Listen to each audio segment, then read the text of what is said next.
When you're trying to learn Japanese all at once, it's really easy to get overwhelmed by the scale of what you're trying to do, right? Because it's this huge thing, right?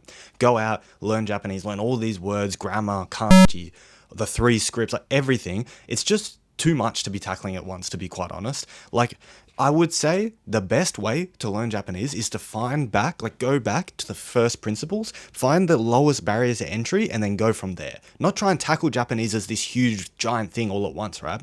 So, say for instance, instead of trying to understand all Japanese, let's bring it back to the smallest niche possible. So, the smallest possible thing, right, would be one video, just one YouTube video in Japanese, because the goal is to be able to understand the way you want to be able to speak. So you're going to find one YouTube video or one YouTuber or whatever, whoever you want to sound like, or say let's just pick, for instance, there's a group of YouTubers.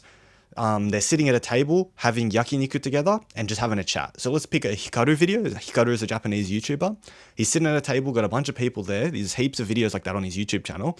Let's just try and understand that one video first. So what are we going to do that?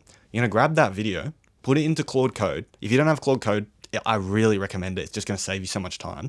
Put it into Claude Code. Tell it, use Whisper to transcribe this and put it back into its base form words and just give me the amount of words that are in this. Like, give me the list of all the words that are in this video, right?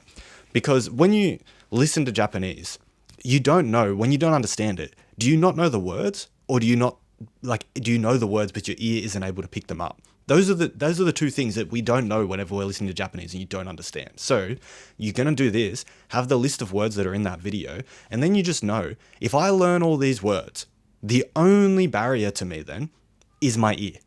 Or maybe grammar if you don't know the grammar, but we can deal with that in another way. But let's say you just learn all these words. Then when you listen, you know you have the potential to understand it. All that's stopping you is your ear. So all you've got to do now is practice listening to it over and over again until you can pick out every single word in there. And then you're going to fully understand a full video. For grammar, check out my other video. I'll have it in the link in the description, but pretty much that's on how you build up grammar and words in the language just overall. But I would just say use Tay Kim's grammar guide. That's all you need. The full details of how I would use it is in that video. Once you've learned all those words, I would even recommend getting Whisper in Claude Code to give you the full transcript of the video and maybe just reading through it a couple times and just going, okay, can I understand every sentence? So now you know the words.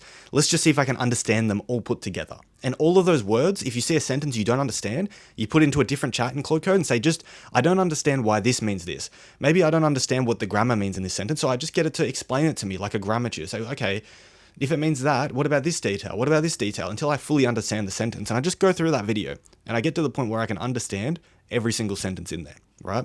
When I read it, I understand the whole thing. Then I'm just going to go throughout my day and do this thing called passive immersion. What that is I'm just going to play this in the background, listening to this video all day, like the audio of this video while I go about my day. Washing the dishes, on the way to work, walking, whatever you're doing, you've got this playing in the background, okay? Now this, you're fully attacking the one missing piece now. You're just attacking the listening. So instead of trying to practice everything all at once, you've done the words, you've done the grammar, you know you understand the sentences. Now you're just practicing your listening purely. People say they practice listening. You're not practicing listening if you're listening to words you don't know. That's just white noise. Like, it's just nothing. So this is the way that you strip it back and attack it step by step systematically. And then once you've got that, you can understand that full video, for instance, right? Let's say now, if someone says something to you in Japanese and you want to respond, or you want to just say something in Japanese and you've heard it said, the same sort of thing that you want to say in that video 50 times, you're going to be able to, boom, spit it out instantly.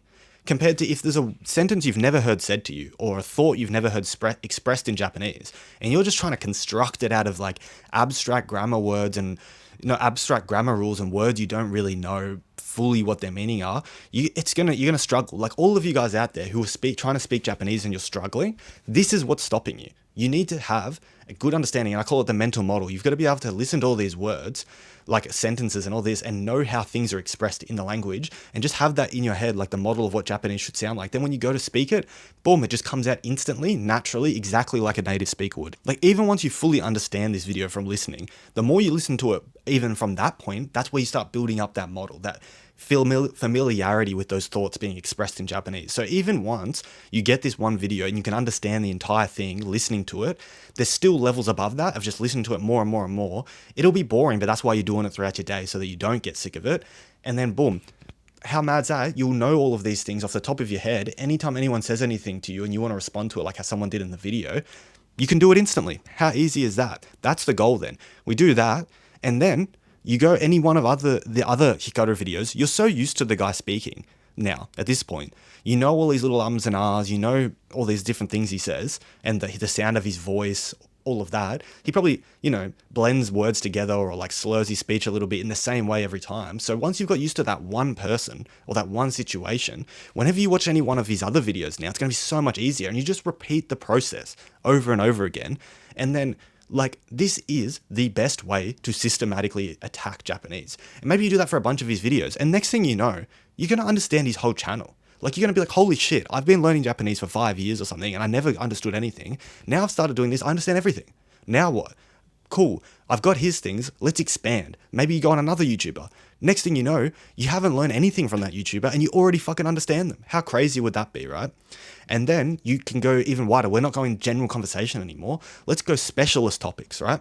We're going to do something. I love boxing, so let's go watch boxing videos. And then there's going to be a whole other list of words to learn that I've never heard before, because it's catered towards that niche. This is what I mean by taking the whole scope of Japanese, bringing it down and systematically attacking it. And then pretty much all throughout your day, all the time, you're going to do this passive listening. And then when you have time during your day, people get freaked out when I say you should be learning Japanese 4 hours a day. That means all you've got to do is have it in the background for a couple hours, and then listen to it maybe half an hour to an hour before bed or when you get up in the morning. It sounds like a lot, but if you really think of all the little breaks you have in your day or the little things you're doing where you could have Japanese in the background, these are how you make up these hours. It's not like you have to be some sit down and I'm a hard ass, I'm going to fucking study all day, I'm a tough cunt. It's not about that. It's about how can we efficiently place this into our day to make this work for someone who's busy. Look, I run fucking 3 businesses. I work full time. I make these videos for you guys. I am about as busy as you could imagine, but I still make time to do this stuff because I fit it within my day. Public transport, I'm riding to and from work. I get up in the morning, I'm brushing my teeth and doing all this stuff. I've just got Japanese on in the background, or I've got Russian on. I'm doing Russian and Spanish at the moment, so I've got that on in the background. It's not about being a hard cunt. Then when it comes to speaking the language, right, you've just built up so much listening here now that it's going to come out easily. And then you can supplement it. Whenever there's something you don't know how to say, all you've got to do is go, okay, I didn't know how to talk about this topic. Let's go find that topic and listen to it. So for me, I noticed once, I was talking to my friend about investing in property. That was one thing I was talking about, like some plans I had for, you can say you buy this place, it goes up in value. Use the equity to borrow against that and buy another place. And you go, I just was thinking, I actually have no fucking clue how a Japanese person would say that in Japanese. So I better go listen to some property stuff now. Or let's go listen to some, maybe I'm in a maths class at school like back in the day and I want to talk about maths with my mate in Japanese. Okay, sick. Better watch some maths tutorials. You know what I'm saying? So you essentially just want to not just niche it for understanding, but niche it for your speaking as well. Identify what you're trying to do and narrow your immersion, narrow your listening to that so that you can build up an understanding of how Japanese people talk in that context and just copy it. The thing is, you don't want to get confused with Japanese and think that it's a thing like maths equation. You're putting words and sentences together like a maths equation. That's not what this is. All it is getting used to how people say things and copying it. It's just how good can you copy other people? And then that's all there is to it. Honestly, I'm not going to sit here and yap to you guys. That's it.